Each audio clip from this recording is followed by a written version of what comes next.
안녕하세요. 간밤에 있었던 증시 정보를 간략하게 요약해서 전해드리는 레버리지 ETF 투자 전문 채널 레버리지 랜드에 오신 것을 환영합니다.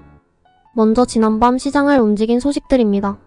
미국의 12월 구인 건수가 3개월 내 최고치를 기록하며 식지 않는 고용시장을 다시 한번 보여주었습니다.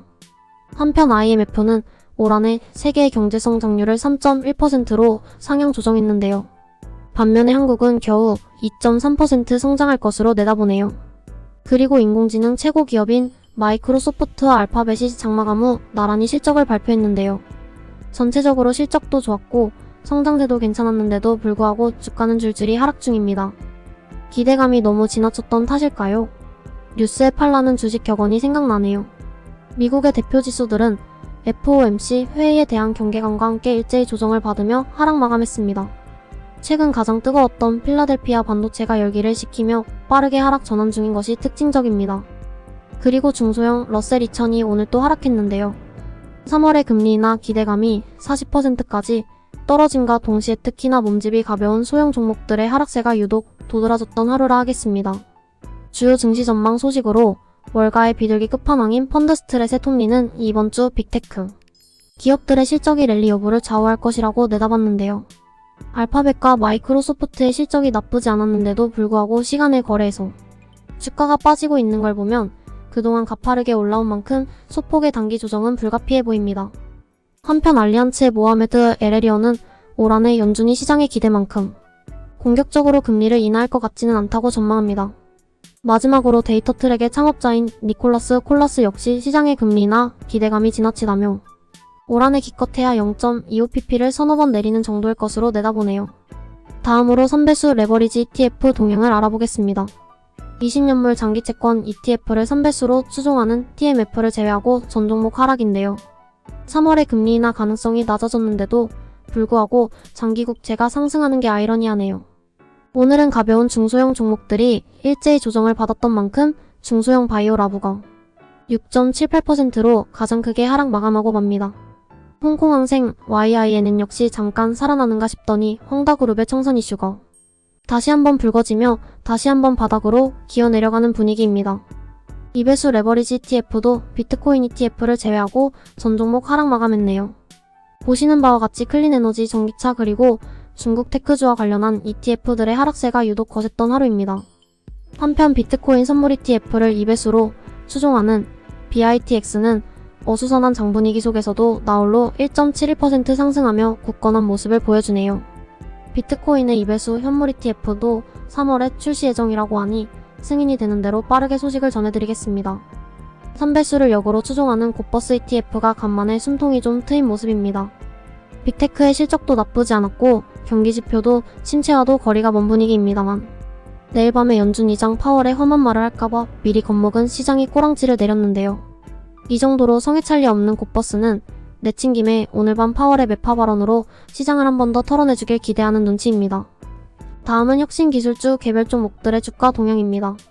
오늘은 마이크로소프트, 알파벳 그리고 AMD까지 나란히 실적을 발표했는데요.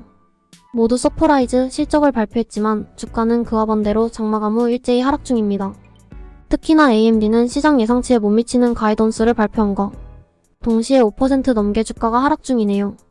알파벳 역시 광고 분야에서의 매출 부진을 핑계삼아 시간의 거래에서 5% 넘게 하락 중입니다. 그나마 유일하게 마이크로소프트만이 큰 하락 없이 잘 버티고 있는 상황입니다. 다음은 기술주와 관련한 주요 개별 종목들 소식입니다. 먼저 조금 전에 전해드린 바와 같이 AMD가 서프라이즈 실적에도 불구하고 1분기 가이던스 하향 조정 여파로 주가가 하락 중인데요. 하지만 리사수 CEO는 AI가 컴퓨팅 시장을 재편하는 상황에서 AMD가 강력한 성장세를 달성할 유리한 입지에 있다고 자신감을 드러냈습니다. 오늘의 추천 종목은 바이오 기업인 맥스사이트입니다. 오늘 중소형 종목들의 주가 흐름이 매우 좋지 않았는데요. 그럼에도 불구하고 맥스사이트는 비교적 견고한 모습을 보여주었습니다. 이같이 대세 하락장 분위기에서 어떤 종목이 잘 버티는지를 눈여겨보는 것 또한 투자의 스킬이라고 생각되며 이 기업 역시 어제 실적을 발표한 소파이와 마찬가지로 흑자 전환에 성공할 것으로 여겨지는 대박 예상 종목이라고 판단되기에 생각난 김에 다시 한번 소개해봅니다. 맥스사이트는 차세대 세포 치료제와 관련한 플랫폼 기업으로 크리스퍼 가위 기술 상용화와 밀접한 관련이 있는 회사입니다. 이 회사는 2021년 7월에 상장했으며 가장 큰 특징이라고 하다면 유전자 가위를 손쉽게 대량으로 세포에 넣어주는 기술인 전기천공 기술 특허권을 가지고 있다는 것입니다. 거의 99%의 유전자 가위 기술을 활용하는 기업들이 이 회사가 가지고 있는 기술인 전기천공 방식을 사용 중이며, 그렇기에 크리스퍼 테리퓨틱스, 빔 테라퓨틱스, 에디타스 메디신, 카리보 바이오 사이언스 등등 크리스퍼 가위 기술 회사들이 치료제 임상에 성공하게 되면 기술 로열티, 임상 진행 과정에 따른 마일스톤, 제품 출시 이후 매출에 따른 수입 등이 자동으로 발생하게 됩니다.